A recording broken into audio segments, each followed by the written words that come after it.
জান্নাত নেটওয়ার্কের internet bill payment করা যায় এখন বিকাশ থেকে। দেখি কিভাবে বিকাশ থেকে পেমেন্ট করতে হয়।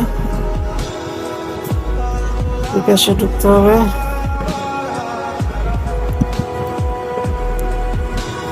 বিকাশ লগ ইনের পর পে বিল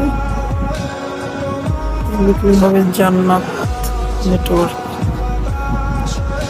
বকেয়া মাসের ভাড়া April. Customer ID GN375 Latif. Proceed.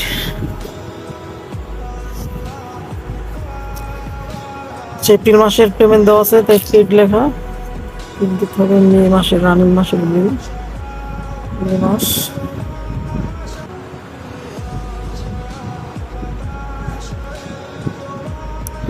আচ্ছা, এখন নাম আসছে customer ID, customer name Latif, unpaid.